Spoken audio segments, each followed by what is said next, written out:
सपनों की दुनिया काली है लेकिन अधूरी है। इसके आगे का आसमां चाहिए। बंद घर के रोशनदान से नहीं देखूंगी छोटा आसमां। मैं क्यों देखूं टूटा चांद, क्यों देखूं गिनती के तारे, जबकि मेरे भी हो सकते हैं ये सभी सारे के सारे। मैं पहले ही भावनाओं की गुलाम हूँ, मुझे फौलाद बनाओ। मेरे फैसलों में विश्वास का पानी सींच दो।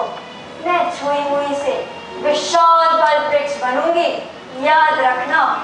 So ladies and gentlemen,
और सेवर जेवर कहते कहते रीति रिवाज की रस्सियों से मैं जकड़ी गई। उफ, कितनी तरह में पकड़ी गई। अब छीने लगे हैं हाथ पांव और कितनी खराशें उभरी हैं। कितनी गिरें खोली है मैंने, कितनी रस्सियां उतरी हैं।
अमेरिका में मेरे पास इतनी अच्छी नौकरी है, वहाँ इतनी सारी सुख सुविधाएं हैं। इस देश में हमारे लिए अब कुछ भी नहीं है माँ। इसी देश के लिए तुम्हारे बाबा ने अपनी कुर्बानी दी थी चिराग। और वैसे भी तुम क्या जानो, ये देश और ये घर मेरे लिए क्या है। इसकी एक एक ईंट मेरे खून पसीने की कमाई से बनी है। इसकी हर एक दीवार पर उन खट्टी मीठी यादों को देख सकती हूँ मैं, जिन्होंने कभी मुझे हंसाया और रुलाया है। इन सभी यादों को मैं अपने दिल में से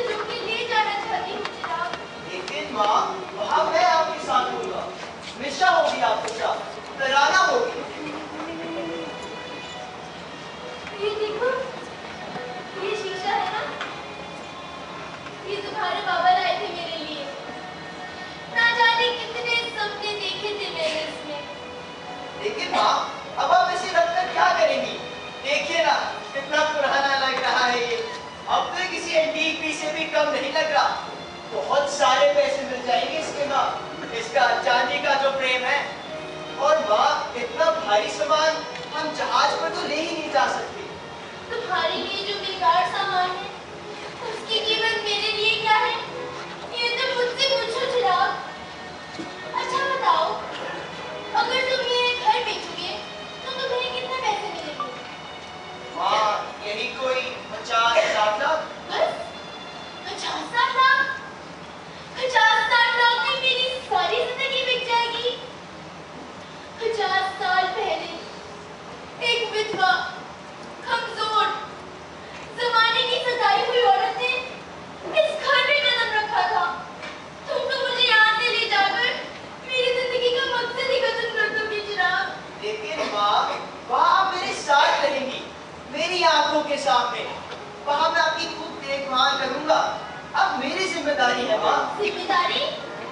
मैं आज तक अपनी जिम्मेदारी खुद उठाती आई हूँ और आगे भी किसी की मोहताज नहीं रहना चाहती। ज्यादा से ज्यादा क्या होगा? यही बड़े-बड़े बन भी जाऊंगी ना। आप हमेशा से क्यों कहती हैं? आराम से बैठिए।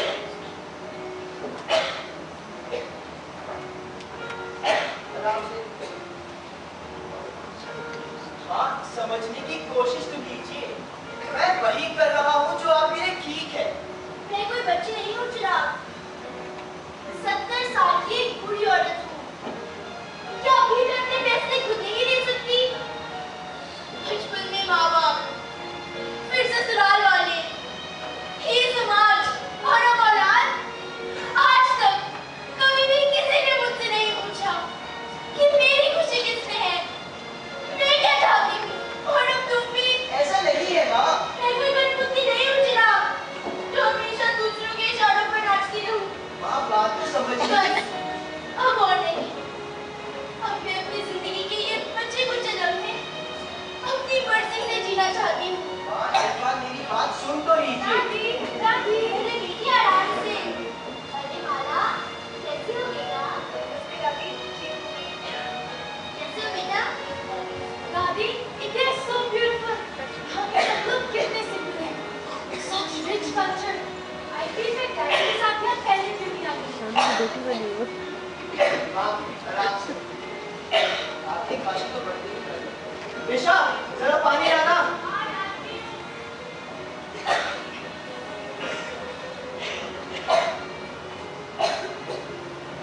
राना, कहाँ थे तुम?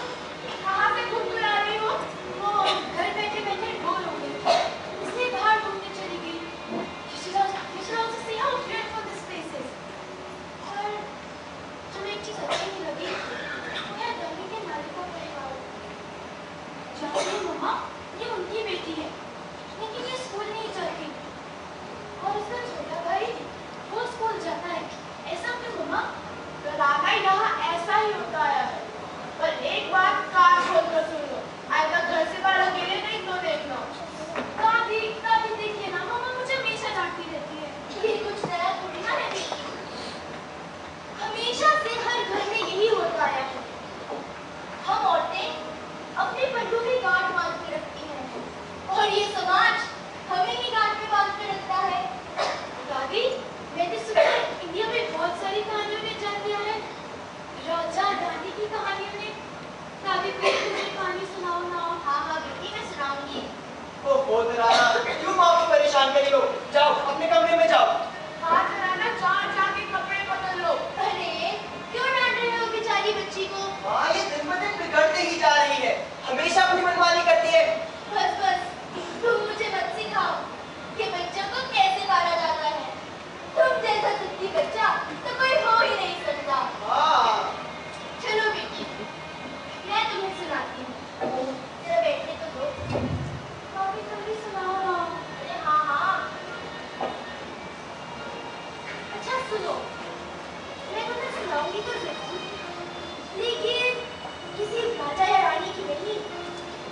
लड़की की जो तुम्हारी ही तरह प्यारी और अलग, मगर दुकान न कर किसी भी लड़की की किस्मत उसकी तरह है।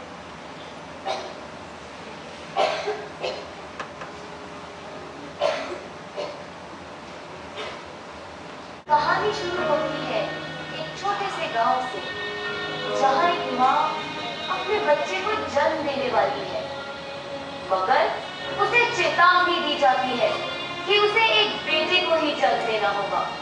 क्यों? आखिर ऐसा क्यों होता है?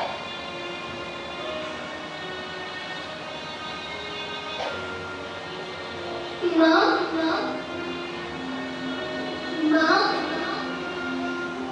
माँ, अभी तो भगवान ने मेरे हाथों में किस्मत की लकीरें भी नहीं बनाई, और उनसे पहले ही आप सबने मेरी तकदीर का फैसला सुना दिया।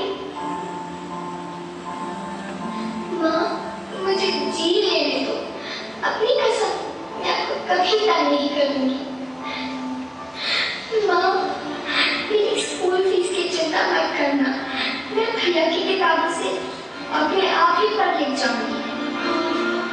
और हाँ, पापा से कहना मेरे दहेज की चिंता ना करें, मैं आपके साथ रहकर आपके बुढ़ापे का सहारा बनूंगी। अगर फिर भी आपको लगता है कि मैं आप पर बोझ बनूंगी, तो आप इस ऑपरेशन पर भी खर्चा मत करना। मैं ही भगवान जी से कह दूंगी कि मेरी माँ मेरा मरा मुँह देखिए।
पर इस बेटे बेटी के फर्क ने उसकी उड़ान पर जैसे पहरे ही लगा दिए थे। ओहो बेटा, मैं सुबह से रसोई में काम कर रही हूँ और फिर आपने खेल रही है। ये पकड़ अपने भाई का ध्यान रख। माँ, दीदी मार रही है।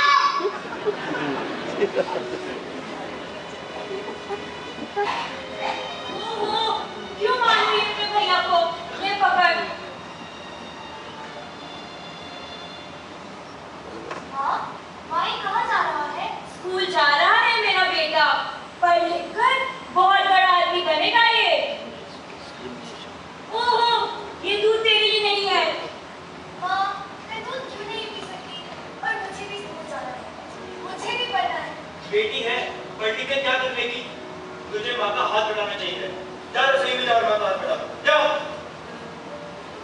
चल मेरे स्कूल चल। अच्छी लड़कियां घर से बाहर नहीं जाती बेटा। एक तरह से जैसे उसका बचपन ही छीन लिया था। पर इन सब परेशानियों के बीच एक चीज थी जो उसे खुशी देती। उसे जब भी समय मिलता वो घर वालों से छिपकर दिल खोलकर नाचती थी।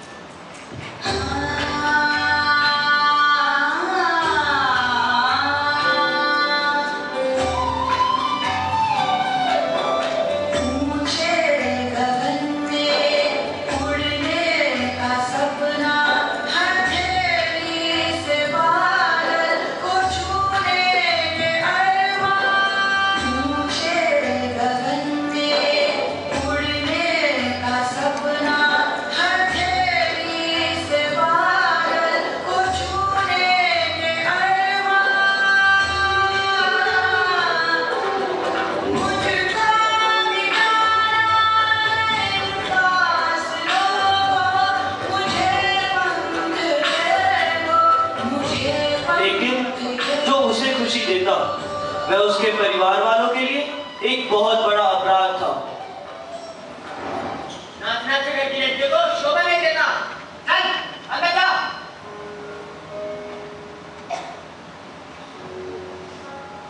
मुझे लगता है अब इसकी शादी करा दे।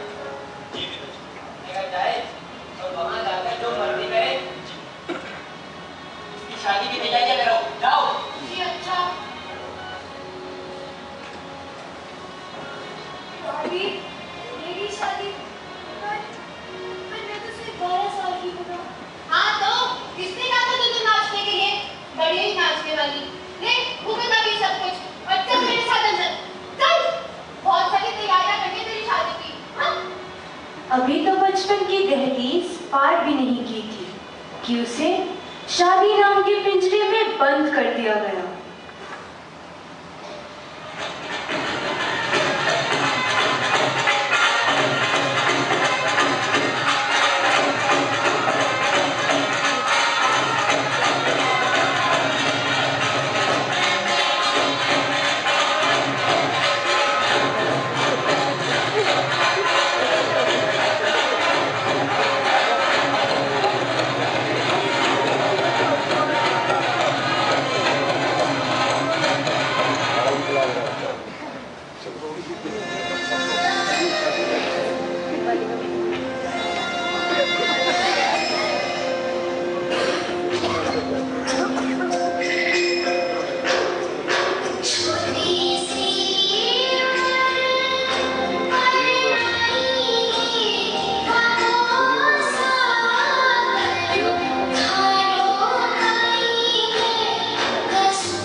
झोंके की तरह उसके जीवन साथी ने प्रवेश किया, जो एक सैनिक था।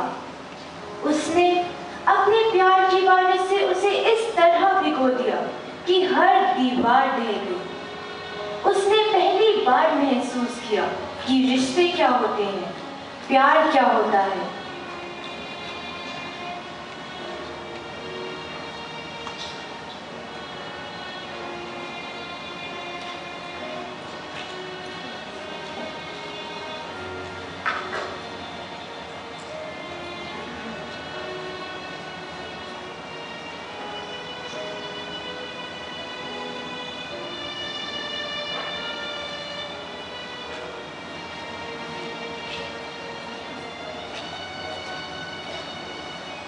लेकिन भगवान से शायद उसकी यह खुशी देखी नहीं गई। मातृभूमि की पुकार के आगे उसका रंग रूप, नयन नक्श कुछ काम न आए।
वो सिपाही उसे रोता छोड़ धरती माँ की रक्षा के लिए चला गया और जाते जाते कह गया अपने छोटे भाई से, अपनी भाभी का ख्याल रखना। जी भैया।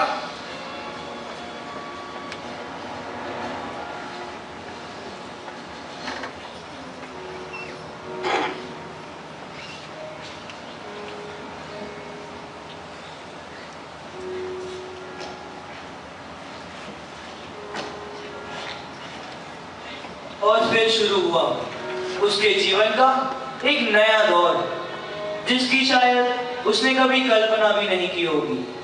वही लोग जो उसके पति के सामने अपना प्यार दुलार उस पर उड़ेला करते थे, आज उसे उनका एक नया रूप देखने को मिला। वो हैरान और लाचार थी।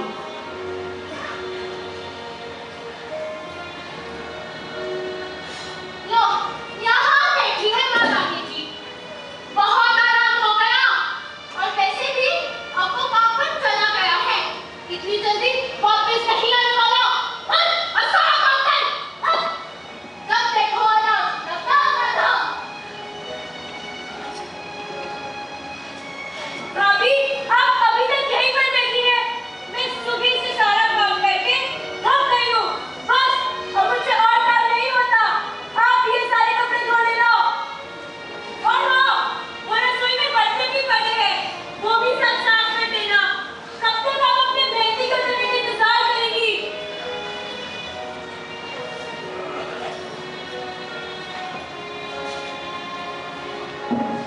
वो कोमल कली अब मौसम के थपेड़े खाकर कब कली से फूल बन गई, उसे पता ही नहीं चला।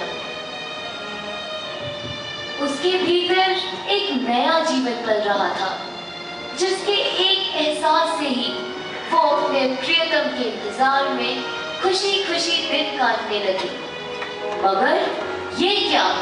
जिसकी राह में वो आंखें बिछाए बैठी थी, वो आया भी मगर खुद चलकर नहीं, दूसरों के कंधों पर।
मांगनी थी, वह बस अपने आंसुओं को पीकर दूसरों को रोता देखती रही। खाने के चारों में बैठे हो भैया, भागो ना, खाने के चारों में रहना,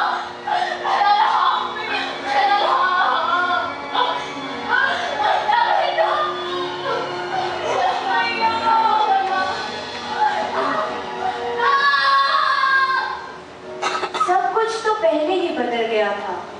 पति की मौत के बाद तो उस पर मुसीबतों का पहाड़ ही टूट पड़ा। सास के अत्याचार, अरे तूने जब भी बैठे निकल के चला के मेरे घर से, मैंने उस दिन की पहले तो मेरे बेटे को खा गई, अब किसकी जान लेगी? ऊपर से इसके मायके वाले वो भी इसकी खबर नहीं लेते। हे भगवान, क्या करूं मैं इस लड़की का? ननद के ताने, भाभी आप उठ भी जाइए, थोड़ा सा काम कर लीजिए, काम करके जाके हाथ पांव फिर खींच नहीं जाएंगे। और वैसे भी भैया जा चुके हैं, वापस नहीं आने वाला वो। और देवर के गलत इरादे अब वो समझने लगी थी।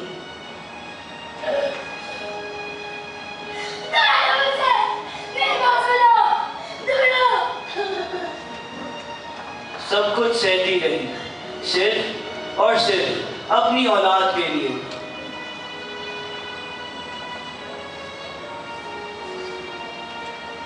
और फिर वो दिन आया जब उसकी बाहों में एक नन्ही सी जान थी, जिसकी सूरत देखकर वो सब भूल गई, जिसकी एक मुस्कुराहट देख वो अपने सारे गम भूल जाती।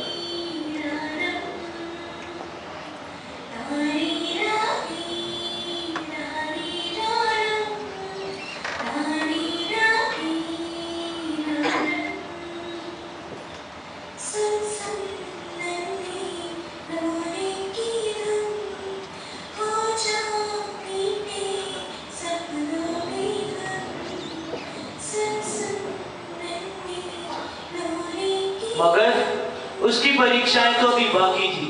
एक दिन जब वो घर में अकेली थी, उसके देवर ने अपने दोस्तों के साथ मिलकर उसका चीरहरण कर दिया।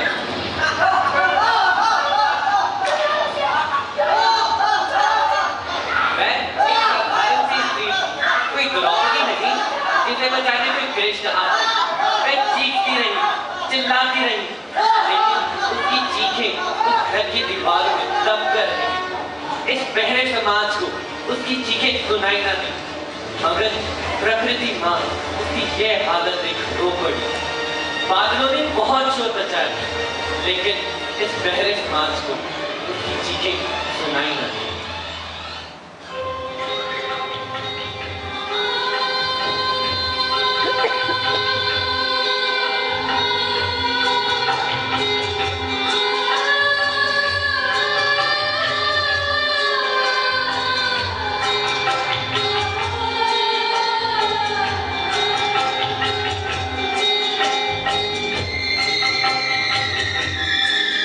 मैं पूछूं सनम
आखिर क्या कसूर था उसका?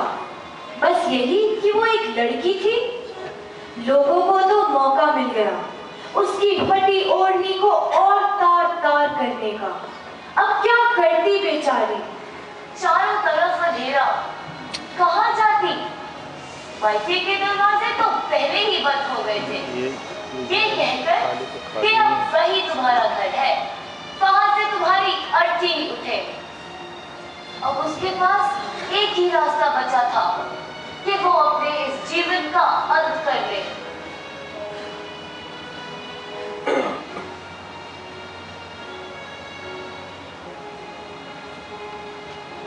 मगर हमेशा ऐसा क्यों होता है कि हम जो चाहते हैं ऊपर वाला ठीक उसके विपरीत करता है? रुको, रुको, ये तुम जानते नहीं हो। मत रोको मुझे,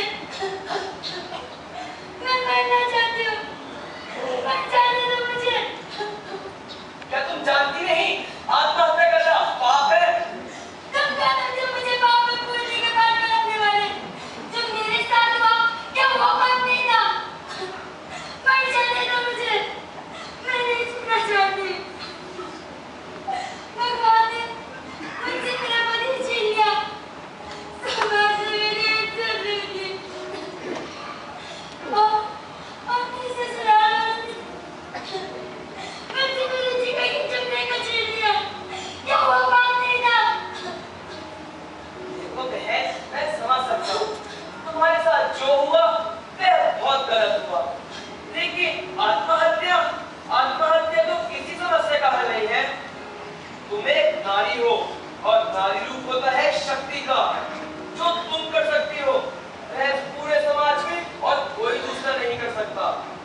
तुम्हें अपने अंदर की शक्ति को पहचानना। मेरे पास बताओ। मुझे गलत मत समझो बहन, समाज में हर कोई बुरा नहीं है। मैं बस तुम्हें यह समझाना चाहता हूँ कि जो नारी अपने जीवन का अंत करने की शक्ति रखती हो, जरा सोचो उसने समाज को बदलने की कितनी शक्ति होगी। तुम्हें बस अपनी इसी शक्ति को समेटकर अपना एक नया जीवन शुरू करना होगा। मगर कैसे? अब तो मेरे पास नहीं मेरा ससुराल है और नहीं मेरा घर। अब मैं कहाँ जाऊँगी? तुम मेरे साथ मेरी गुरु माँ के पास चलो। मुझे पूरा विश्वास है कि मैं तुम्हारे लिए कुछ न कुछ जरूर करूंगी। और चलो बहन, घबराओ मत और चलो मेरे साथ। आओ बहन, चलो।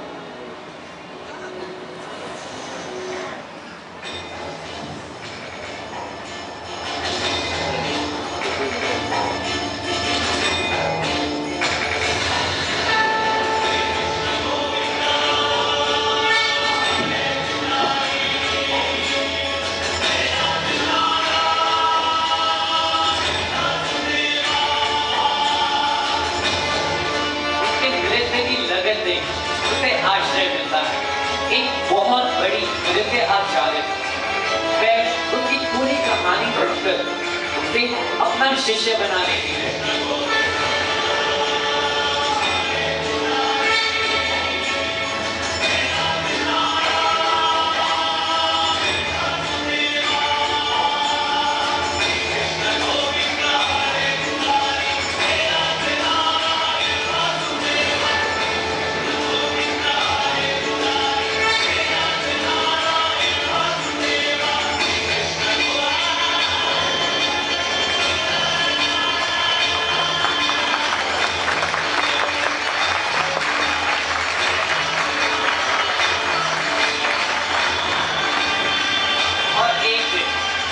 देश की जानी मानी नर्तकी बन जाती है। अब रुतबा, पैसा, शोहरत सब कुछ था उसके पास।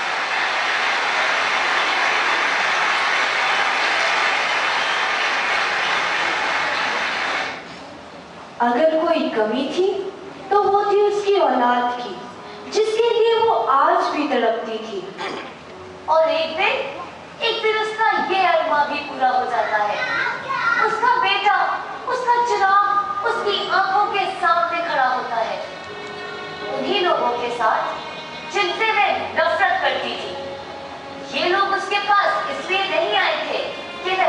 जिंदा थे मगर इसलिए आए थे क्योंकि उसका पैसा उन्हें खींच लाया। कितने स्वार्थी होते हैं ना लोग। सब जानते हुए भी वो चुप थी अपनी औलाद के लिए, क्योंकि उसे अपनी खुशियां वापस मिल गई थी।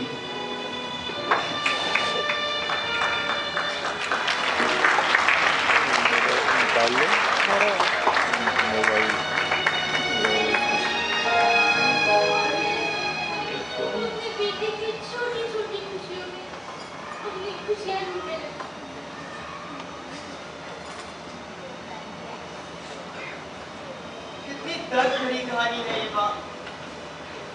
दादी, ये किसकी कहानी है दादी? बोलिए ना दादी, किसकी कहानी है दादी? दादी बोलिए ना दादी, आपको मेरी कसम।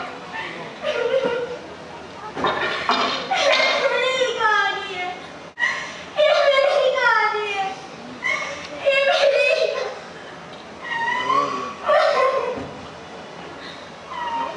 माँ, आपने इतने दर्द, इतनी तकलीफें सही और अब तक नहीं की। किस मिट्टी की बनी हो आप माँ? माँ जी, आप इतनी हिम्मत कहाँ से लाई? अगर आपकी जगह कोई और होता, तो शायद टूट कर बिखर जाता माँ। दादी,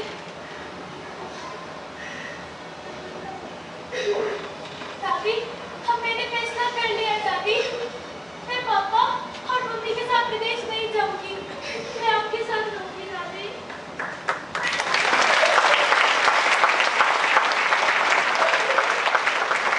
माँ, मुझे माफ कर दो माँ। मैं समझ ही नहीं पाया कि आपकी इस तीखी हंसी के पीछे इतना बड़ा दर्द छुपा है। लेकिन माँ, मैं आपका बेटा हूँ। कम से कम एक बार तो अपना दर्द मुझसे बांट लिया होता। चिराग, अब भी कुछ नहीं बिगड़ा है। आप अपने साथ ले जाने की जिद छोड़ दो। पापा, क्या हम यहाँ दादी के साथ नहीं रह सकते? उन्होंने आपके लिए इतने सैक्रिफाइसेस किए, क्या हम उनकी छोटी सी विश पूरी नहीं कर सकते? बेटी, मुझे और शर्मिंदा मत करो। मैं अभी तक अंधेरे में था। मैं जानता ही नहीं था कि माँ मुझसे क्या चाहती है। लेकिन अब मैं जान गया हूँ। इसलिए मैंने ये फैसला किया है कि अब हम सब एक साथ इसी घर में रहेंगे।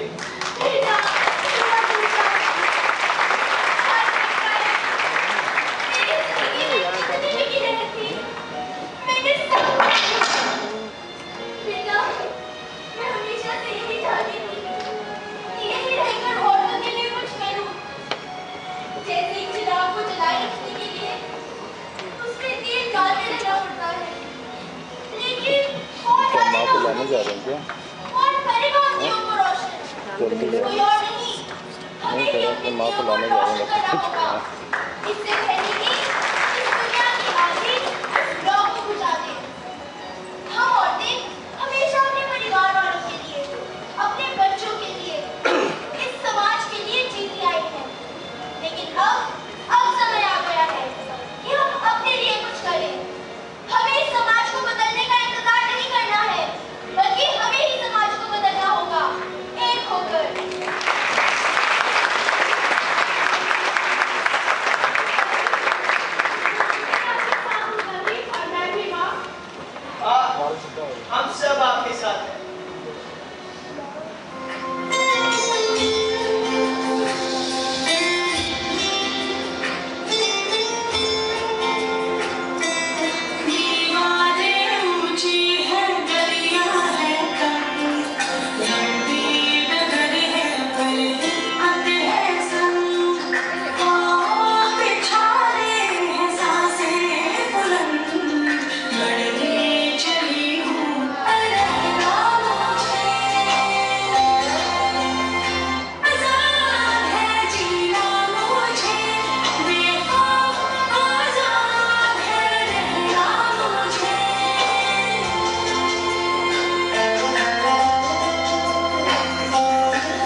लड़े